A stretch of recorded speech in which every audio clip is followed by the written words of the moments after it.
Magandang araw po sa ating lahat na nandito ngayon at ganoon din po sa mga kasama natin via online, sa mga nanonood at ganoon din po sa mga bisita natin, Pastor Romy Pader at sa kanyang kasama, si Brother Sunny po. Brother Sunny, yan. God bless you po. Salamat sa inyong presensya ngayon at sa inyong pong pakikisama sa ating pagpupuri sa pangalan ng ating Panginoon. Sa oras na ito mga kapatid, atin na pong umpisahan ang ating pag-aaral. Itutuloy po natin yung naudlot na ating talakayan nung nakaraang linggo po. Doon pa rin po tayo sa Episo, Kabanata 1, versikulo 19 hanggang 23. Natin pong muling buksan ang ating mga Biblia, mga kapatid, at ating pong basahin. Episo, Kabanata 1, versikulo 19 hanggang 23. Saan na yan? Pagan yan. Praise the Lord. Ganito po ang sabi, at ang walang hanggang kapangyarihan niya sa atin na mga nananalig sa Kanya. Ang kapangyarihan ding iyon ang muling bumuhay kay Kristo at nagluklok sa kalangitan, sa kanan ng Diyos. Kaya't nasa ilalim ng kapangyarihan ni Kristo ang lahat ng paghahari, kapamalahan, kapangyarihan, pamunuhan, higit ang kanyang pangalan kaysa lahat ng pangalan. Hindi lamang sa panahong ito, kundi pati sa darating. Ipinailalim ng Diyos sa kapangyarihan ni Kristo ang lahat ng bagay. At siya ang ginawang ulo ng iglesia. Ito ang katawan ni Kristo, ang kapuspusan niya na pumupuspos sa lahat-lahat. Purihin po ang Panginoon. Talagang pinagpala ng Diyos ang kanyang salita. Ang ating topic na ating pong pinag-aralan last Sunday, mga kapatid, itutuloy lang natin yung kapangyarihan ng Diyos. Tinalakay po natin nung nakaraang linggo po yung kapangyarihan ng Diyos. Alam natin na ang ating Panginoong Diyos ang siyang lumikha ng lahat ng dito sa mundo. Siya ang gumawa ng lahat sa pamamagitan ng kanyang mga salita, batay doon sa Genesis chapter 1, verse 1 pababa, makikita po natin kung kaano makapangyarihan ang ating Panginoon, kung paano niya nilikha ang mundong ito. At hindi lamang po yun, mga kapatid, ang kanyang kamay ang umahawak sa lahat sa sanlibutan. Diba? Siya ang nagbigay ng buhay sa tao. Alam natin yan. Pinatatakbo niya ang mundo ayon sa kanyang plano. Now, mga kapatid, di ba tinalakay natin paano ipinakita ng Diyos ang kanyang kapangyarihan. Una, mga kapatid, ito'y gumagawa sa buhay ng Kristiyano. Tinalakay natin yan. Reviewin lang natin. Una sa atin po, ang kanyang kapangyarihan ay di masukat. Pinakamataas, walang makatarok sa sobrang taas, walang makahihigit, pinakamalalim, at pinakamalawak. Ibig sabihin talagang hindi may describe ang kapangyarihan ng Diyos at walang makahihigit sa kapangyarihan ng Diyos. Tulad po ng in-example ko, kahit na yung mga pinapanood po nating mga may kapangyarihan, di ba? Mga Avengers, yung mga panood, mga cartoons na may mga kapangyarihan, wala. Hindi nila maihigitan ang kapangyarihan ng Diyos. Mas makapangyarihan ng Diyos kasi siya ang lumikha ng lahat. At ganun din sa atin. Lahat ng nakikita po natin. Pero isa po sa pinaka-espesyal na lilikha ng Diyos ay ikaw at ako. Amen. Praise the Lord. Kasi linikha tayo ayon sa kanyang wangis, pinorm tayo. At tayo lang po yung pinorm niya mula sa halabok. At naging tao at tiningan niya ito ng buhay. It is yan yung kaluluwa. Alam natin na tayo po ay isa sa pinaka-espesyal.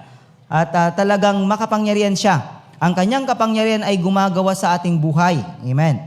Binuhay tayo mula sa espiritual na kamatayan. Dati, mga kapatid, tayo ay malapit sa Diyos, di ba? Sina Adan at Eva, ang ating kananinunuhan. Kung makikita po natin, ng panahon na sila'y nabubuhay, doon pa lamang sa Garden of Eden, mga kapatid, sa Garden of Eden, ipinapakita doon na ang Diyos at ang tao noon ay malapit. Pero dahil nga sa pagkakasala nila, yun na po yung naging dahilan na kung bakit ang tao at ang Diyos ay nagkalayo. Kumbaga yung nasira po yung relasyon, yung spiritual na pamumuhay nila. Yan. Pero makikita po natin dito, mga kapatid, na binuhay tayo mula sa spiritual na kamatayan dati dahil sa kasalanan, nung hindi pa natin tinanggap ang ating Panginoong bilang ating Panginoon at tagapagligtas ng ating buhay, nung hindi pa po tayo nananampalataya sa ating Panginoong Jesucristo, tayo po ay patay. Itinuturing na patay. Patay spiritual, mga kapatid. Kasi hindi pa nabubuksan ang ating spiritual na kaisipan patungkol sa ating Panginoong Jesucristo. Pero dahil tayo po ay hinanap, pinili ng Diyos at ginawa niyang anak, doon na po.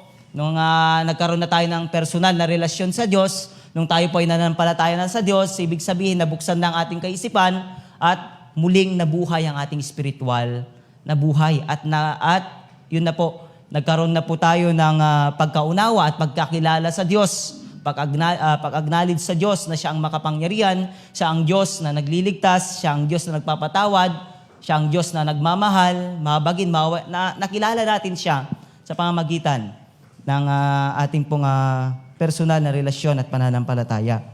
Binuhay tayo, sabi niya. Itinuwid tayo mula sa kamatayan tungo sa buhay.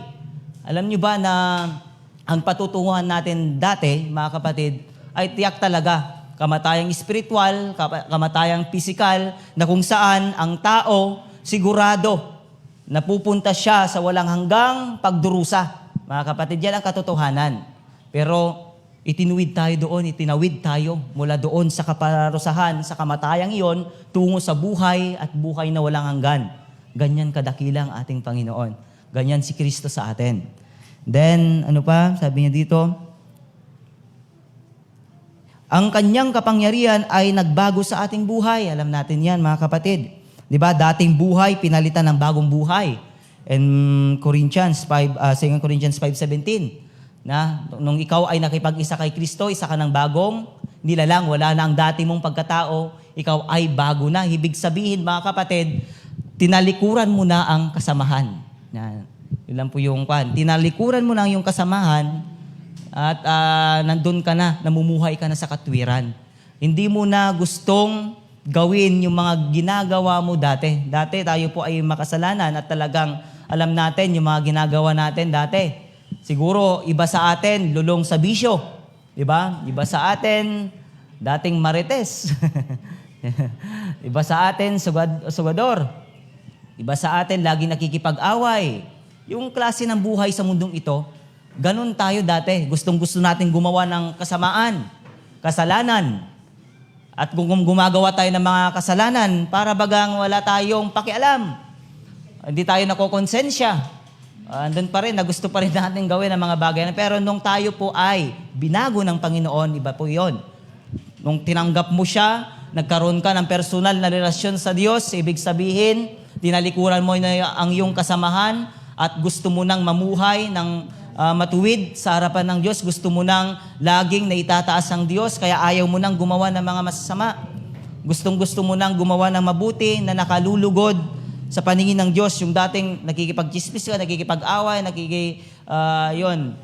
nakikisama ka sa barkada mo, pag-alagala, inom dyan, inom doon, wala na. Tinalikuran mo na yon. Kaya ngayon po yung sabi dito, na wala ka na sa dating pamumuhay. Wala ka na sa lumang pamumuhay. Nandun ka na sa bago. Na ibig sabihin, yung bagong yon, dapat si Kristo ay nakikita sa buhay mo. Kaya nga, kung ikaw ay nakipag-isa, sabi niya, nakipag-isa. Yan, talagang nakipag-isa, nakirelasyon, nanampalataya kay Kristo, yung katangian ni Kristo nagre-reflect nawa sa buhay natin. Di ba? Yung sabi niya, yung fruit of the Holy Spirit, dapat nandun sa atin po yun. Sa Galatians 5:23 ata yun. O 22, 23. Na kung saan dapat ikaw, isang Kristiyano, ano bang katangian ni Kristo? Mapagmahal, mahabagin, maawain, mapagtulong. Yung tinalakay natin, mapagmalasakit. Di ba? Mahabagin, maawain. Ganon din dapat tayo at dapat nakikita rin yan sa ating buhay. Tanda na tayo po ay nakipag-isa at talagang binago ng ating Panginoon. Then, sabi pa dito, kahinaan ng loob, pinalitan ng kapangyarihan. Sa 2 Timothy 1:7, ito po yung paalala ni Apostol Pablo kay Timothy, na bilang isang anak niya sa pananampalataya, batang pastor, at napakalawak ang kanyang kongregasyon, at andun na yung mga matatalino, matatanda, at talagang bihasa, na kung saan pinalakas niya ng loob na hindi spirito ng kaduwagan ang binigay sa atin ng Diyos, sabi niya, kundi spirito ng kapangyarihan, pag-ibig at pagpipigil sa sarili, na kung saan ganun din sa atin, mga kapatid. Kumbaga dati tayo po ay matatakutin. Takot sa multo, takot sa tao, sa aso, takot sa mga suliranin sa buhay, takot sa mga trahedya, mga lindol, baha, bagyo, ano pa ba yung mga kinakatakutan natin, takot sa mga balibalitang, mga digmaan, ganito, ganyan, kung saan marami tayong kinakatakutan noon, mga kapatid. Lalo-lalo na, isa sa kinakatakutan natin yung mamatay. Sino sa inyo dito ang hindi takot mamatay? Naway, wala po. Ngayon, mga kapatid, sabi ng Biblia sa Matthew 10:30, wag mong katakutan, diba? Ang pumapatay ng katawan, ngunit hindi nakakapatay ng kaluluwa. Sa halip, ang katakutan mo ang pumapatay ng katawan at kaluluwa sa impyerno. Ibig sabihin, ang Diyos lamang dapat ang ating katakutan. Amen. Hindi po yung mga bagay-bagay dito, o higit sa lahat, hindi po sana ang tao o ang ating sarili o sino man. Dapat ang Diyos lamang ang ating katakutan. Kasi kung mayroon tayong takot sa Diyos, hindi tayo gagawa ng kasamaan. Hindi tayo gagawa ng masama. Amen. Ganyan ang buhay ng isang Kristiyano. Sabi niya, espiritu ng kapangyarihan, ibig sabihin, mayroon na po tayong kakayahan, mga kapatid, na gumawa ng kababalaghan, himala, ayon sa mga kaloob o gifts na ibibigay sa atin ng Panginoon. Kung luluubin ng Diyos na magkaroon ka ng gift of healing, mayroon kang kakayang magpagaling, kaya mo yun. Kung binigyan ka ng kakayaang mangaral, kaya mo yun. Di ba? May mga kailangan i-discover lang natin, mga kapatid, yung mga gifts natin upang sa ganun magamit natin ito para sa kalwalhatian ng Diyos. Hindi para tayo po ay itaas. Para itaas ang ating, wag po ganon. Para lamang sa kalwalhatian ng Diyos. Kaya po natin ang mga bagay na yan. Kaya natin gumawa ng mga himala ayon din po sa kalooban ng Panginoon. Then, pag-ibig. Yan. Dati, pag bigo ka na, wala na, di mo na kayang subukin ulit. Ang tao, pag nabibigo, wala na, para bagang wala ng pag-asa. Even sa pagmamahal. Diba? Dapat mayroon kang tapang. Kasi ang pagmamahal na nais ng Diyos, yung love sa mga kaluluha, yung love sa tao, kapatid. Kasi kung ang minsan ang tao, di ba, alam natin, mga unlovable. Kasi lagi, kung ibabasi natin yung mga ginagawa nila, yung gawain nila, di ba? Para bagang hindi sila kanais-nais na mahalin. Lalong-lalo yung mga kasamaan ginagawa, yung pag mamarites niya sa'yo. Yung hindi kanya tulungan, o kaya yung mga negatibong ugali, kung minsan yan yung nagiging dahilan kung bakit hindi mo na ipapadama ang iyong pagmamahal sa kanila. Pero sabi ng Panginoon, utos ng Diyos, na dapat mahalin mo kahit na yung kaaway mo. Di ba? Sa Matthew chapter 5, verse 30, 40 pababa, na kung saan ang Panginoong Jesucristo, sabi niya sa kanyang pangangaral, ang kasabihan ng mundo, ibigin mo ang iyong kaibigan at kapuutan mo ang iyong kaaway. Pero ako, sabi ng Panginoon, ibigin mo ang iyong kaaway. Sabi niya, ipanalangin mong pagpalain. Yan, tatawarin mo, ipanalangin mong pagpalain. Ibig sabihin, talagang pinapalandakan doon ng ating Panginoon na dapat ang pagmamahal ng Diyos ay nasa sa atin. Yung unconditional love ng Panginoon. Sabi niya, di ba? Ang Diyos, kaya niyang inialay ang kanyang anak na nagpapakita walang kondisyon ang kanyang pagmamahal, na naway ganun din sa atin. Mas sigit na dapat ipakita natin ang ating pagmamahal sa mga taong hindi kaibig-ibig, ba kapatid?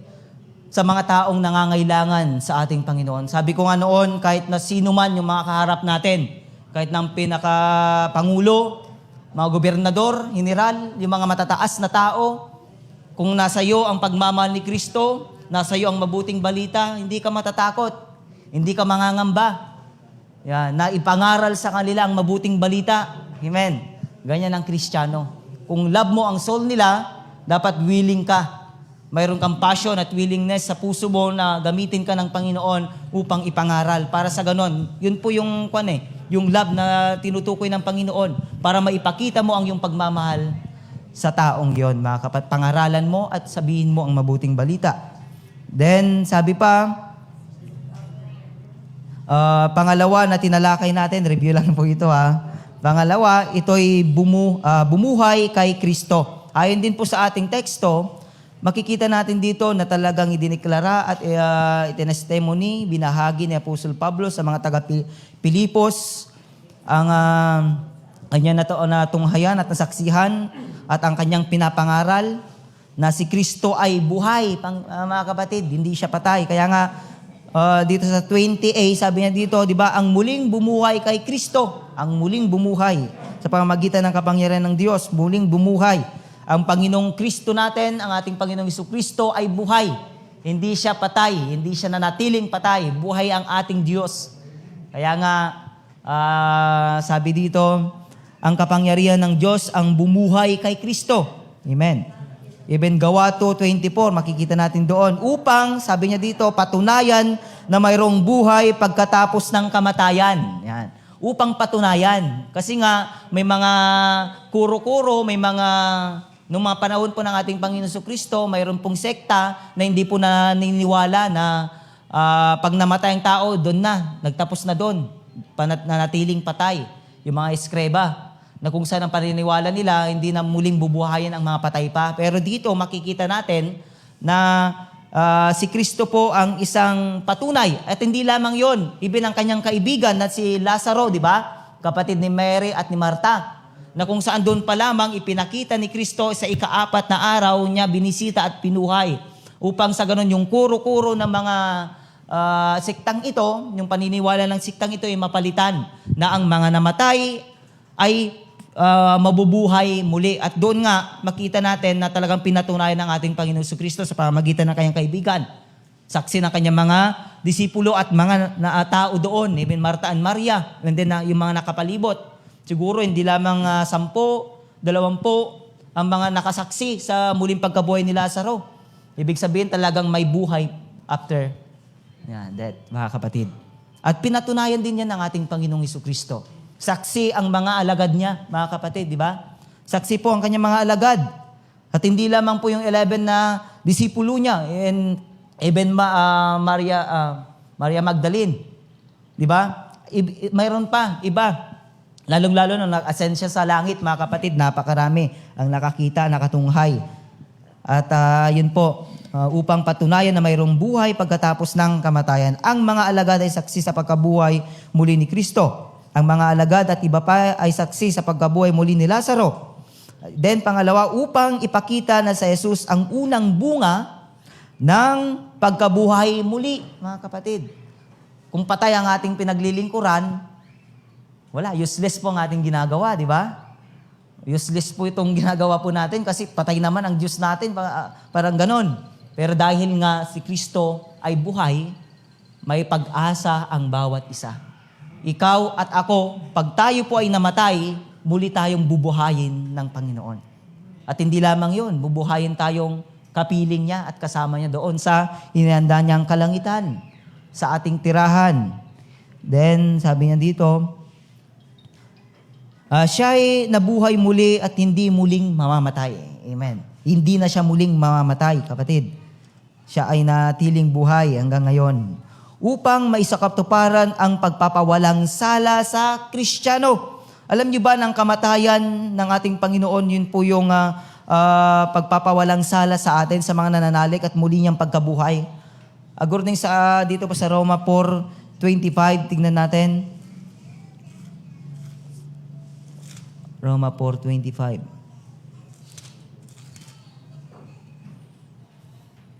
Yan. Ipinapatay siya dahil sa ating mga kasalanan at muling binuhay upang tayo'y mapawalang sala. Kumbaga yun po yung katunayan para mapawalang sala ang bawat isa sa atin na mga nananalig sa Kanya. Kasi nga tayo po yung nasa sa atin po niya ginawa ang bagay na yon para tayo po ay iligtas at patawarin sa Kanya, sa pamamagitan ng Kanyang kamatayan. Then, sino man nakipag-isa kay Kristo ay pinawalang sala na dahil si Kristo ay nabuhay muli. Purihin po ang Panginoon. Yun po tayo. Diyan tayo nagtapos noong nakaraang Sunday. Ikatlo, mga kapatid, paano ipinakita ng Diyos ang Kanyang kapangyarihan? Yung una kanya, ito'y gumawa sa buhay ng Kristiyano. Pangalawa, ito'y bumuhay kay Kristo. Then pangatlo, ito'y nagpaupo kay Kristo sa kanan ng Diyos. Batay po dito sa sinabi po ni Apostle Pablo, in the verse of chapter 1, verse 20, sabi niya, ang muling bumuhay kay Kristo at nagluklok sa Kanya sa kalangitan sa kanan ng Diyos, sa pamamagitan ng kapangyarihan ng Diyos. Makikita po natin na si Jesus ay nasa langit ngayon, mga kapatid. Si Jesus ay nasa langit ngayon. In the book of Marcos, chapter 16:19, ito po yung mga teksto natin, na ang Panginoon nating Jesus ay nasa langit. Patunay po na siya po ay nasa langit. Mark chapter 16, verse 19. Yan. Sino po yung nakakita na? Pakibasa nga po.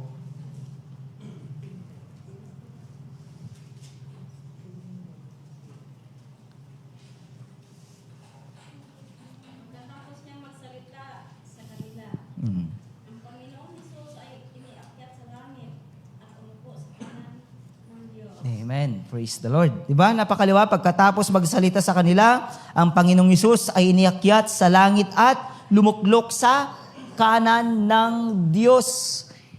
Yan, kanan ng Diyos. Noong mga panahon, mga kapatid, noong mga Old Testament time, noong mga panahon po, di ba, noong mga unang panahon, hari, at may mga bansa pa na ganun eh. Hari yung lumuluklok sa kanyang trono. At kung napapansin ninyo, mayroon siyang mga katabi, di ba? Maari yung kanyang asawa at ang kanyang anak, na kung saan nagpapakita doon na ang mga yon ay may relasyon sa bawat isa. At para bagang nagpapakita din yon na the same. Na kumbaga lumuluklok.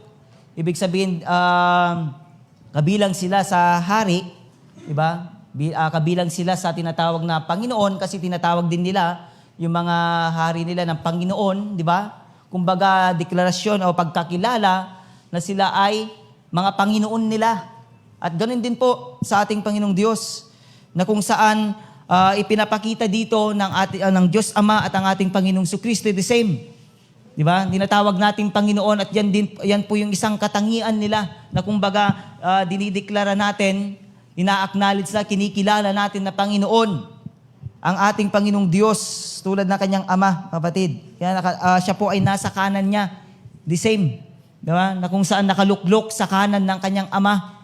Na kumbaga, makikita natin, matatalakay natin kung ano ginagawa niya doon mamaya. Mayroon pa po mga kapatid sa Lucas 24 verse 51. Lucas 24:51. Tignan lang natin yung mga teksto natin. 24:51. Yan. Samantalang iginagawad niya ito, siya na may lumayo, paakyat sa langit.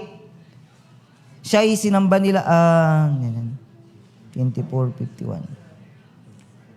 Siya ay sinamba nila pagkatapos sila ay nagbalik sa Jerusalem, taglay ang malaking, Lucas pala yun. Lucas 24, tama. 51.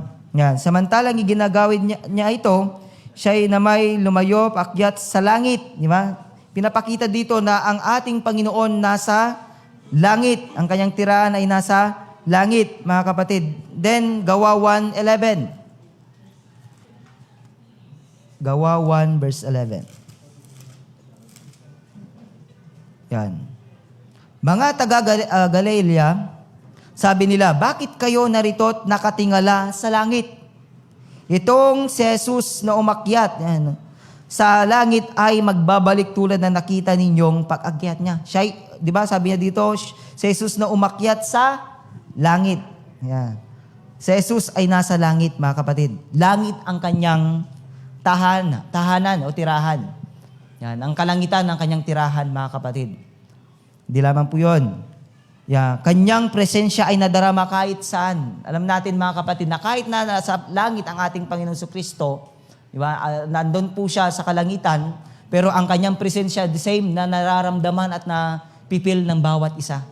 Tanong po, nararanasan niyo po ba ang presensya ng ating Panginoong Hesus? Yan. Kung nararanasan natin, ibig sabihin, ang Diyos ay buhay. Ibig sabihin, ang Diyos ay Diyos ng mga Diyos, Hari ng mga hari. Nandyan po, mga kapatid, ang presensya ng ating Panginoon. Nararamdaman natin, nararanasan natin kahit saan. Kahit nasaan sulok tayo ng mundo o nasaan man tayo sulok, nararamdaman at nararanasan natin ang presensya ng Panginoon. Si Jesus ay nasa kanan ng Ama sa langit. Di ba?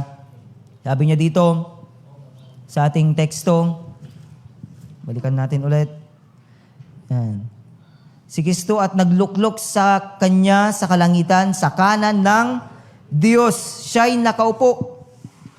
Yan. Kasama ng Ama. In Marcos 14 verse 62, tignan natin ang ating mga Bible sa Marcos chapter 16 verse 14:62. Ito po yung mga teksto natin. Ating pong basahin. Patunay na talagang ating Panginoon ay nakaupo sa kanan ng ating Panginoong Diyos o Ama. 14 verse 62. Sabi niya dito, ako nga, sagot ni Jesus, at na makikita ninyo ang anak ng tao na nakaupo sa kanan ng makapangyarihan sa lahat.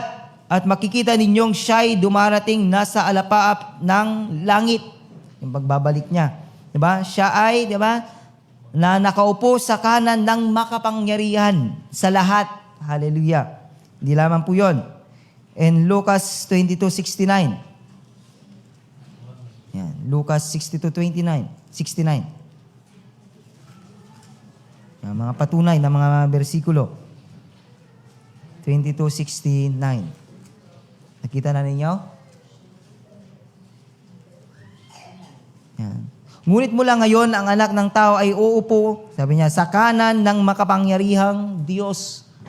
Yan. Ngunit mula, ngayon, si Jesus, yan, sabi niya, ngunit mula ngayon, ang anak ng tao ay uupo sa kanan ng makapangyarihang Diyos. And last verse, mga kapatid, dito sa Colossus 3 verse 1. Yan, Colossus 3:1. Sabi niya dito, binuhay kayo muli kasama ni Kristo. Kaya't ang pagsumakitan ninyo ay ang mga bagay na nasa langit na kinaroroonan ni Kristo na nakaupo sa kanan ng Diyos. Hallelujah. Patunay po na ang ating Panginoon Kristo ay nakaluklok sa kanan po ng ating ang Diyos Ama, mga kapatid. And Gawa 7 verse 55 to 56, siya'y nakatayo. Hindi na siya nakaupo doon, nakatayo din siya. Kumbaga, Gawa 7 verse 55 to 56. Ito po yung history o yung history po ng ni Esteban. Di ba? Si Esteban na nangaral ng salita ng Diyos, nagbahagi ng salita ng Diyos na hinuli po siya at pinatay. Yan, pinagbabato. At makikita natin dito yung deklarasyon at yung patotoo niya bago siya mamatay. 7 verse 55 to 56. Ano sabi dito? Sabi niya, ngunit si Esteban na puspos, sabi dito ng Espiritu Santo, ay tumingala sa langit at nakita ang maningning na liwanag sa paligid ng Diyos at si Jesus na sa kanyang kanan. Bukas ang kalangitan, sabi niya. Kumbaga, nandito po, sabi ay yung patutuo niya, at nakikita ko ang anak ng tao na nasa kanan ng Diyos. Patutuo niya, nakikita ko na sa kanan ng Diyos. Kumbaga, nandun na wine-welcome na siya para bagang nakikita niya na talagang wine-welcome na siya ng Diyos Ama at ng Diyos Anak. Diba? Ng ating Panginoon Kristo na kumbaga, di ba, sa pag-welcome, siyempre, alangan naman nakaupo ka. Dapat nakatayo ka. Wine-welcome mo, welcome my good and faithful servant. At talagang yun po yung patotoo niya. Diba? Na talagang puspos siya ng banal na espiritu na nagpapatutuo habang binabato siya at nakita ko ang kaningningan, sabi niya. Nakita ko ang Diyos at ang kanyang anak, di ba, na si Jesucristo sa kanyang kanan. Sabi niya sa 56, bukas ang kalangitan, sabi niya, at nakikita ko ang anak ng tao na nasa kanan ng Diyos. Even siya nagpatutuo po na talagang ang anak ng ating Panginoon, ang ating Panginoong Jesucristo ay nasa kanan ng Diyos. Amen. Hindi lamang po yan. Then tatalakayin din po natin mga gawain ni Jesucristo sa langit ngayon. Ano nga po ba ang mga gawain ngayon? Hindi lamang po siya nakaluklok na wala pong ginagawa. Mayroon po siyang ginagawa doon sa langit na siyang ating tatalakayin. Siya ay tagapamagitan. In 1 Timothy chapter 2 verse 5, makikita po natin dito, ito po yung isang gawain po niya. Siya po ang tagapamagitan natin sa Diyos Ama. Kumbaga siya po ang siya ang ating lawyer na pag tayo po ay nagkasala at humingi ng kapatawaran, tayo po yung ano ba yun? Tawag doon? Pinagtatanggol niya doon sa langit. Kumbaga, siya ang tagapamagitan upang sa ganon, andun yung kapayapaan ay may gawad sa atin at sa Diyos. Tignan natin sa Timothy chapter 2 verse 5. 2 verse 5. Yan, nakita niyo na po ba? Pakibasa nga po yung nakakita na.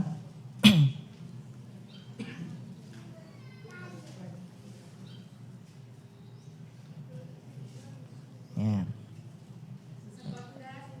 Yan, 1 Timothy 2. Yes, 1 Timothy 2 verse 5. Iisa ang Diyos at iisa ang tagapamagitan sa Diyos at sa mga tao. Ang taong si Kristo Jesus. Yan. Yan. 6 sabi na naghandog ng kanyang buhay upang tubusin ang lahat. Siya ang katunayan ng banal na layunin ng Diyos at nahayag sa takdang panahon. Di ba? Makikita natin sapagkat iisa, sabi niya dito, ang Diyos at iisa ang tagapamagitan sa Diyos at sa mga tao. Walang iba kundi si Kristo Jesus, mga kapatid. Ibig sabihin, siya po ang ating tagapamagitan sa Diyos Ama. Yan. Hindi lamang po yun. Siya ay nananalangin. Yan. Ipinapanalangin po tayo. In Hebrews 6:20, hindi lamang po siya tagapamagitan, ipinapanalangin pa tayo. Siya po ay itinuring na pinakadakilang saserdote, pinakapunong pari natin, mga kapatid. Tignan natin. Hebrew chapter 6:20. Yan. Okay, pakibasa na po kung sino po nakakita.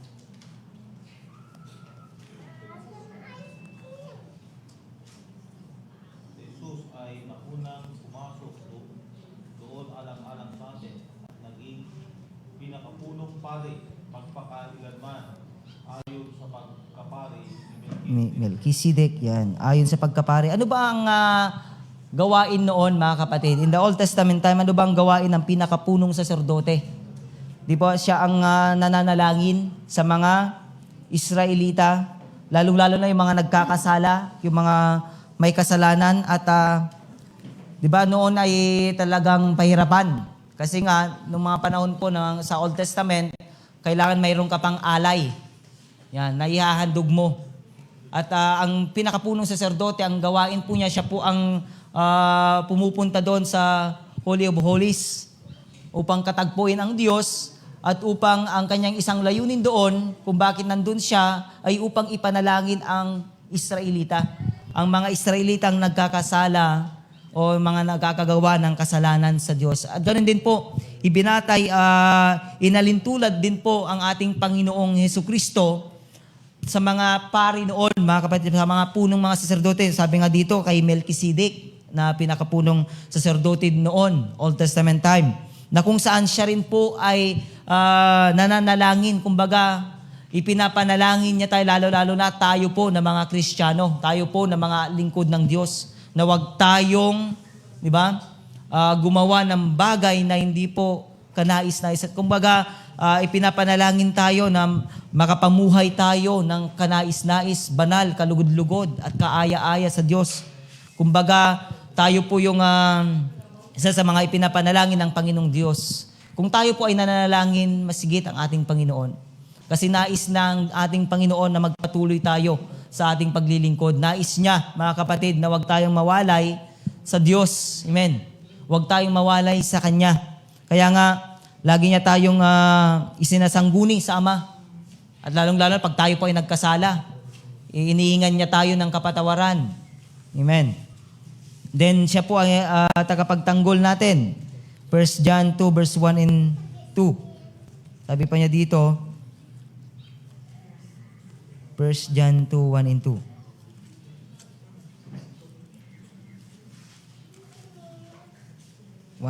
Sabi niya, mga anak, isinusulat ko ito sa inyo para hindi kayo magkasala. Sabi niya, ngunit kung magkasala ang sinuman, may tagapamagitan tayo sa Ama. Yan. Diba? Sabi niya dito, mga anak, isinusulat ko ito sa inyo para hindi kayo magkasala. Ngunit kung magkasala ang sinuman, may tagapamagitan tayo sa Ama. At iyay si Jesucristo, ang walang sala. Yan, pag tayo nagkasala, kung papansinin po natin, in the book of Job, mga kapatid, di ba, ang kaaway, si Satanas, ang gawain po niya parito at paroon sa langit. Kumbaga, siya ang nagre-report. Yan. Nagre-report sa ating mga ginagawang kasalanan. Siya yung nagre-report doon sa Diyos Ama. Nandun, isinusulat niya yung mga ginagawa natin. Pero isa po sa kagandahan ng ating Panginoon, Jesucristo, pag tayo po ay umingi ng tawad, di ba? Agad-agad na isinasangguni tayo. Pag tayo, sabi niya dito, pag tayo ay nagkasala, di ba? Pag tayo ay mayroong si Kristo na tagapamagitan natin sa Diyos. Once na tayo po ay umingi ng kapatawaran, yan, at ang ating Panginoong Kristo, isinangguni tayo, yung kasalanan yon na i-report ni Satanas, mawawala, may i-erase kaagad, mga kapatid. Yan. May i-erase. Kumbaga, bago pa lamang siya aakyat at magre-report dahil sa ang ating Panginoong Kristo, isinangguni na tayo, siya na yung nagtanggol sa atin, sa ating Ama, di ba? Ipinagtanggol tayo, sinabi niya na dapat na patawarin tayo, lilinisin tayo, patatawarin tayo. Ganyan kabuti ang ating Panginoong Kristo. Ganyan siya. Yan po yung ginagawa niya sa bawat isa sa atin. Kaya nga, tayo po ay malayang nakakalapit sa Diyos. Kasi nga, dililinis, sinasantay tayo ng Panginoon. Yan. Siya mismo yung talagang tagapamagitan, nanalangin, tagapagtanggol natin, mga kapatid, upang tayo po ay maging karapat-dapat sa harapan ng ating Panginoon. Then, mga kapatid, di lamang po yun. kapangyarihan ni Kristo ay higit sa lahat. Yan, talakayin din natin. Ang kapangyarihan ni Kristo ay higit sa lahat. Ang kanyang kapangyarihan ay higit sa lahat ng otoridad. Alam natin yan. Dito po sa ating teksto, in verse 21, di ba, sinabi po dito ni Apostol Pablo na lahat ng otoridad ay naibigay na sa anak. Sabi niya sa 21, kaya't nasa ilalim ng kapangyarihan ni Kristo ang lahat ng paghahari. Sabi niya dito, paghahari, kapamalahan, kapangyarihan at pamunuhan. Higit ang kanyang pangalan kaysa lahat ng pangalan. Pero bago yan, sabi niya dito, di ba, siya ang nasa kanya ang paghahari ng lahat ng bagay sa langit at nasa lupa. Ibig sabihin siya ang Diyos ng mga Diyos, hari ng mga hari na dapat kilanlin ng bawat isa. Siya ang, di ba, namumuno sa kapamalahan. Ibig sabihin, hawak niya ang kapamalahan, mga kapatid. Ayon pa rin sa kanyang plano. Ipinapatakbo niya ito ayon sa kanyang plano at kalooban. At alam niyo ba na ang kapamalahan ay dinisenyo ng Diyos? Yan. In the book of Roma, na makikita po natin na dapat tayo ay matakot sa kapamalahan kasi mayroon din silang autoridad na magparusa, gumawa ng mga batas. Kaya nga tayo po ay saklaw sa ating kapamalahan na kung saan sinusunod po natin ang mga batas na kanilang iginagawad upang hindi tayo maparusahan. Ibig sabihin, yun po ay binigyan ng Diyos ng autoridad upang ang tao, mga kapatid, ay magkaroon ng takot at hindi po gumawa ng mga bagay-bagay against sa ating law. Upang ang tao ay magkaroon ng takot, mga kapatid. Kasi kung ang tao ay mayroong kalayaan, alam natin na pag ang tao ay malayang gawin ang lahat, baka gulo-gulo na ang lahat, walang sinusunod na batas. NP, parang ganon. Anong mangyayari sa ating mundo? Kumbaga, isinaayos ng ating Panginoon. Kumbaga, hawak niya ang kapamalahan. Dinisenyo niya, ibinigay niya yan para sa atin, para sa ikaayos natin, para hindi tayo magkagulo-gulo. Kumbaga, hawak din po niya yan. Nasa kanya na ang kapamalahan, kapangyarihan, lahat ng klase. Yan, ng kapangyarihan, nasa kanya ang kapangyarihan, pamunuhan sa langit, nasa kanya rin. Ibig sabihin, ibinigay na ng Diyos Ama sa kanya ang mga ito. Na ibig sabihin siya ay tunay na Diyos, mga kapatid. Walang tao ang mayroon pong yung mga bagay na yan, mga kapatid, kung tao lamang. Di ba? Diyos lamang ang mayroon po sa mga bagay na yan. Ibig sabihin, si Kristo ay tunay na Diyos. Di ba? Na hindi naman pinaniniwalaan ng mga kaibigan natin. Maraming hindi naniniwala sa Kanya, pero tayo po, alam ko na tayong lahat ay naniniwala na ang ating Panginoong Hesus ay ang ating Diyos. Amen. Naniniwala ba tayo na si Kristo ay ang ating Panginoon at tagapagligtas? Hallelujah. Yan. Sa Kanya ang paghahari, kapamalahan, kapangyarihan, pamunuan sa langit. Yan. Hindi lamang po yun. Sa Kanyang pangalan, higit sa lahat, mga kapatid. Diba? Sabi niya dito, Kanyang pangalan, higit ang Kanyang pangalan kaysa lahat ng pangalan. Higit, sabi dito. Ibig sabihin, kahit na yung mga presidente, general, gobernador, ano man yung mga titulo dyan, yung mga title na mga pangalan, mas higit po ang pangalan ni Kristo. Kasi si Kristo Jesus, ang Kanyang pangalan, siya ang makapagliligtas sa atin. Kaya nga, di ba? Sa John 14 verse 6, I am the way, the truth, and the life. No one's come to the Father except through me. Sabi niya. Kundi sa pamamagitan, ibig sabihin siya ang tagapagligtas natin. Sa Kanyang pangalan, na siyang ibinigay ng Diyos Ama, sa Kanya ang dapat nating paniwalaan. Di ba? Higit ang Kanyang pangalan kaysa sa lahat ng pangalan. Yan. Di ba? Ngayon, sabi nga natin, sabi nga, presidente, general, at iba pa, yun yung mga pangalan ngayon, di ba? Yung mga tanyag na mga tao. Sa mga darating na mga panahon, baka tatawagin silang hari, Panginoon, diba? Yung mga title. Pero ang ating Panginoong Jesucristo, higit ang Kanyang pangalan. Ipinailalim ng Diyos sa paa ni Kristo ang lahat ng bagay. Ipinailalim, sabi niya, ng Diyos Ama sa sa paa ni Kristo ang lahat ng bagay. 22, sabi niya dito sa ating teksto, ipinailalim ng Diyos sa kapangyarihan ni Kristo ang lahat ng bagay at siya ang ginawang ulo ng iglesia. Yan, ipinailalim. Sabi niya, sa panahon ngayon, hindi lahat ng tao at pamalaan ay nagpapailalim sa paa ni Kristo. Na kahit na alam natin na ipinailalim niya, ibinigay niya na sa Kanya, pero sa ating panahon ngayon, isa po sa katunayan, isa po sa katotohanan, hindi pa po lahat talaga ng tao ay sabi niya, hindi lahat ng tao at pamalaan ay nagpapailalim sa paa ni Kristo. Tignan natin ang ating teksto. Hebreo 2 verse 8. Hebreo 2:8.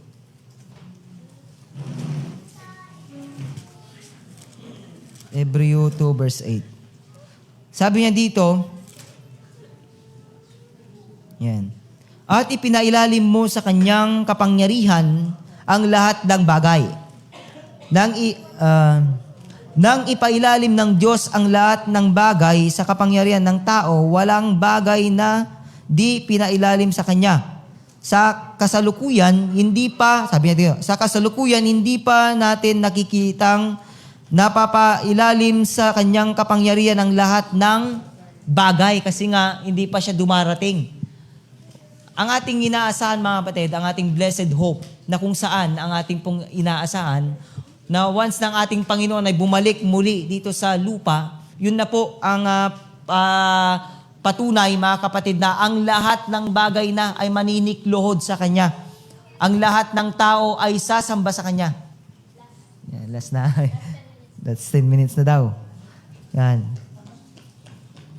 Ang lahat, sa pagbabalik ni Kristo, mga kapatid, tatawagin siyang hari ng mga hari at Panginoon ng mga Panginoon, pahayag 19:16. Ito po yung hope natin, ito po yung inaasahan natin na darating po yung kapayagan na ito, mga kapatid. Matutupad po yung kapayagang ito na ang lahat ng bagay dito sa lupa o lahat ng tao, kapamalan, lahat sila ay magpapailalim sa ating Panginoong Diyos. Dito po sa pahayag 19 verse 16, makikita po natin na sa pagdating po ng ating Panginoong Kristo, lahat po tatawagin nila ang ating Panginoong Kristo na hari ng mga hari, Panginoon ng Panginoon. Lahat ng tuhod lulod sa Kanyang harapan. Pilipos 2 verse 9. Na ang lahat, sabi niya dito, luluhod sa Kanyang harapan. Lahat ng labi magsasabi siya'y Panginoon. Even dito pa rin po sa Pilipos 2 verse 10 to 11. Makikita po natin dito na lahat mahahayag po yan. Lahat mangyayari po yan sa pagdating po ng ating Panginoong Jesucristo. Mangyayari at mangyayari yan, mga kapatid. Na hindi lamang po tayo ngayon na nandito ang maghahayag na siya'y Diyos ng mga Diyos, hari ng mga hari, kundi lahat na. Kasi hukumin na po ng ating Panginoon ang mundo. Yan, sa panahong yan. Makikilala nila at talagang kikilanlin nila na siya ang Diyos ng mga Diyos, hari ng mga hari. Walang tao ang hindi maka-acknowledge sa Kanya sa bagay na yan, mga kapatid. Ang Diyos na ating pinaglilingkuran, ang ating Panginoon Kristo ay makapangyarihan sa lahat.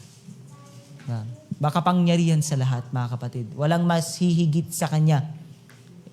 Walang mas hihigit sa Kanya. Kaya ang ating pinaglilingkuran, mga kapatid, kung makapangyarihan ang Diyos, kayang-kaya niyang gawin ang lahat ng bagay. Kung makapangyarihan ang ating Panginoon, darating man yung mga negatibo o yung mga pagsubok sa ating mga buhay, darating man yung mga sitwasyon na umaapekto sa ating pananampalataya, kaya po nating harapin at pagtagumpayan yan. Basta't manalig lamang tayo sa ating Panginoon. Panghawakan natin ang Kanyang mga salita. Panghawakan natin ang Kanyang mga pangako, mga kapatid. Ang Diyos hindi siya nagpapabaya at hindi siya nag-iiwan sa Kanyang mga anak. Kung tayo po ay tapat na naglilingkod sa ating Panginoon, kung tayo po ay mananatiling tapat sa Kanya, hindi po tayo pababayaan ng Diyos. Ang Diyos magpapalain tayo. Ang Diyos hindi niya tayo iiwan. Ang Diyos tutugunin niya at sasagutin niya ang ating mga panalangin. Ang Diyos tutulungan tayo upang harapin at pagtagumpayan ng lahat ng ating pagsubok. At siya rin ang tutulong sa atin para makamit natin yung inaasahan po natin, yung assurance natin sa ating pagkaligtas na buhay na walang hanggan na makakasama natin ang ating Panginoon. Yan pong inaasahan natin. Kaya manatili po tayong tapat sa ating Panginoon. Huwag tayong magsawa na maglingkod sa Diyos ng mga Diyos, Hari ng mga hari. Huwag tayong tatalikod, mga kapatid. Magpatuloy tayo sa ating paglilingkod sa Diyos. Hallelujah. Ayan. Yung time natin ay patapos na yata. Dito muna tayo magtatapos, mga kapatid. Mayroon pa konti pero itutuloy ulit natin. Siguro itutuloy ulit natin sa susunod na linggo, mga kapatid. Kaya yan po, mayroon po ba tayong karagdagan? May tatanong? Yes, brother.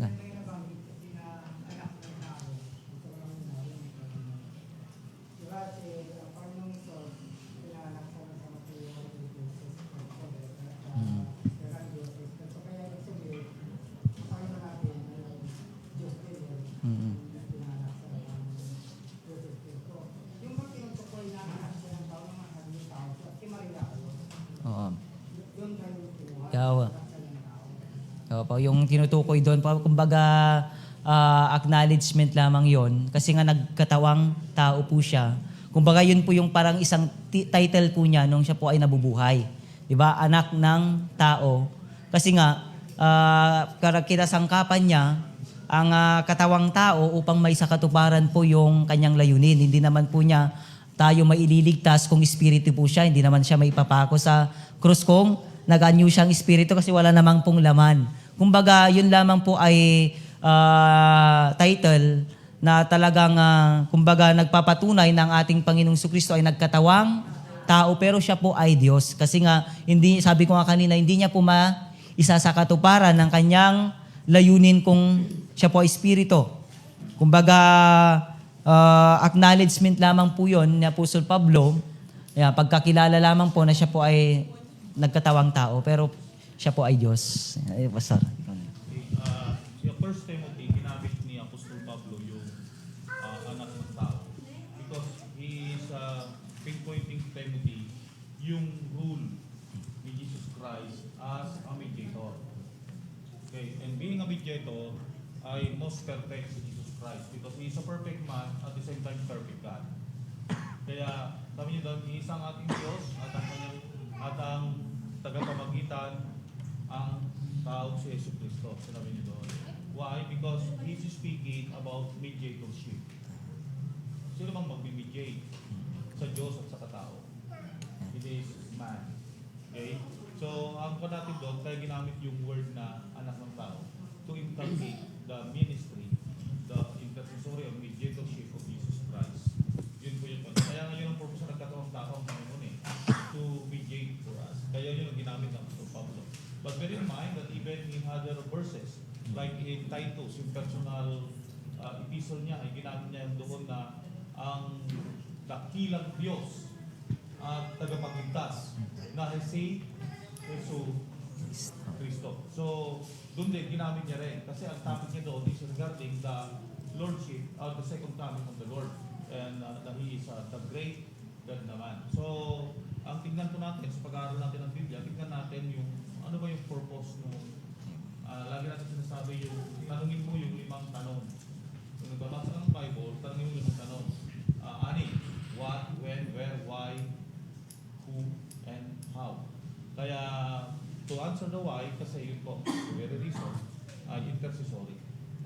Pero hindi po ibig sabihin na sa Apostol Pablo ay winala niya yung pagka-Diyos ni Cristo. It is the context ang nagbibigay noon.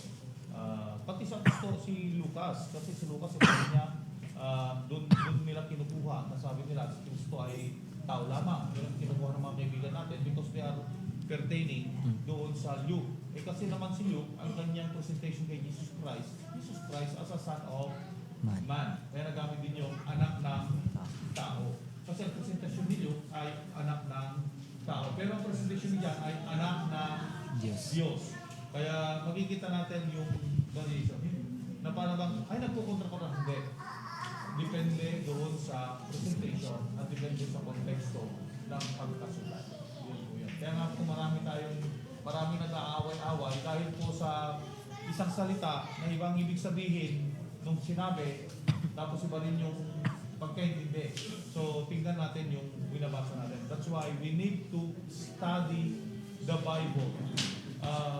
Search the Bible. Pag-aralan natin. Kaya nga po, mayroon kayong Biblia para mabasa ninyo. At hindi lang kayo pagsa-isa. Yun po. Amen. Wala na po ba? Tayo pong lahat ay tumayo at i-close na po natin. Hallelujah. Tayo pong lahat ay manalangin. Diyos na makapangyarihan sa lahat, makapangyarihan ka talaga, Panginoon, sa aming buhay. Kinikilala po namin, O God, na wala kang katulad. Ikaw ang aming Diyos, Diyos na napakabuti sa lahat, Diyos na hindi nagbabago ang iyong pagmamahal, ang iyong habag at awa sa bawat isa sa amin. Salamat, Panginoon, iniligtas niyo kami. Salamat at pinili niyo kami. Salamat po dahil diliwanagan niyo po kami, Panginoong Diyos. Salamat sa kaligtasan na ipong iginawad sa amin. Tulungan niyo po kami na magpatuloy sa aming paglilingkod sa iyo. Tulungan niyo po kami, Panginoon, na maging matibay, maging matatag sa aming paglilingkod sa iyo. Tulungan niyo po kami ng lahat po na aming pong nararanasan mga pagsubok. O God, ay kaya po naming harapin at pagtagumpayan. Samahan niyo po kami. Pagpalain mo pong bawat isa, Panginoon. Patuloy kang kumilos sa aming mga buhay, O Lord God. Sa oras na ito, darako na po kami sa ikalawang gawain namin, Panginoon. Patuloy nawa ang iyong presensya, ang iyong iparanas sa amin, ang iyong banal na Espiritu, O God. Kumilos ka sa aming kalagitnaan. Puspusin niyo po nawa ang bawat isa, Panginoon. Upang sa ganun, Panginoon, hallelujah, hindi po masayang ang aming pong pagpunta sa lugar na ito, God, sa bayang sambahan na ito. Kundi kami po, God, ay lalago, titibay at lalakas sa aming pananampalataya. Alam namin na mayroon ka pong mga nayhanda pang mga mensahe, Panginoon. Patuloy mong buksan ang aming puso't isipan ng iyong mga salita na aming pong mapapakinggan ay patuloy na maitanim sa aming puso't isipan at makita po ito sa amin, sa aming pang-araw-araw na buhay. Tulungan niyo po ang bawat isa, pagpalain mo po ang lahat ng iyong gagamitin sa araw na ito, Panginoon. Salamat po sa iyo po lahat ng papuri, pagsamba at pasasalamat. Ito ang aming dalangin sa makapangyarihan ng pangalan ni Jesus. Amen, amen. God bless you po sa ating lahat.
Praise the Lord. Good morning. Okay, bago tayo magpatuloy sa ating gawain, tinatawagan ko po ang mga deacon. We will dedicate the project of young women. Hindi women. Okay, ang project po ng young women, we will dedicate it to the Lord. Niling ko po ang mga deacon to please come and we will dedicate the ladder and ano yan? Pagsibol? Ay, karte. Kala ko pagsibol. Kala ko panungkit. Ganda ng panungkit ng mangga. Oh. Okay, we will dedicate it to the Lord. Niling kong tumayo po tayong lahat and let us pray. Hallelujah. Tayo po yung manalangin. Dakilang Diyos, samang mapagmahal, salamat po. Patuloy mo pong pinagpapala ang iglesyang ito. Patuloy ka pong kumikilos in a mighty way. You are touching people, O Lord. You are touching your children para po, Panginoon, gamitin mo sila. Ginamit mo sila para may provide ang mga ito. You bless them, O Lord, and because you bless them, Panginoon, nais din po nilang lalo pang gumanda ang iyong gawain, ang iyong iglesia. Kaya, Panginoon, nandito po ang project po ng mga young women organization, Panginoon, ang ladder at ang curtain rod at iba pang mga gamit para po sa pagpapaganda ng iglesyang ito. Salamat po, Panginoon, pinagpala mo po sila at patuloy mo silang pagpalain as they, Lord, acknowledge, O God, na ang iglesyang ito ay dapat mapaganda para sa iyong kalwalhatian. That's why they are giving, O God, their treasure for your glory. Kaya nandito po ang ladder, ang curtain rod, Panginoon, at iba pang mga gamit sa pagpapaganda ng iglesyang ito. Nandito po kami mga lingkod mo. Amin po itong iniaalay, itinatalaga sa inyo. Ang mga gamit na ito, Panginoon, ay para lamang sa iyong kalwalhatian. Ang ladder na ito ay magagamit po lamang sa loob ng iglesyang ito at kung saan man po, Panginoon, gagamitin para lamang sa iyong gawain at para lamang sa iyong kalwalhatian. Kaya kami po na iyong lingkod, amin po na itong inaalay sa inyo na ikaw po ang maluluwalhati. At Panginoon, this is sanctified for you alone. So we dedicate it to you in the name of the Father and of the Son and of the Holy Spirit. At patuloy kang kumilos, Panginoon, sa iglesyang ito at sa mga taong ginamit mo, patuloy mong ibuhos ang iyong pagpapala. Salamat po, Diyos. Thank you for your blessing to our church. At alam po namin marami pang darating na pagpapala para po sa ikaluluwalhati ng iyong pangalan. Salamat po, ito pong aming samot dalangin sa pangalan ni Jesus. Amen and amen.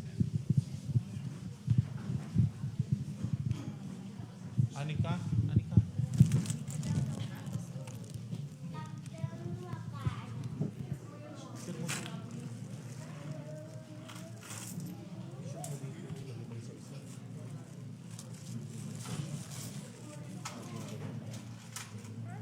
Lagyan mo ganyan, no?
Check.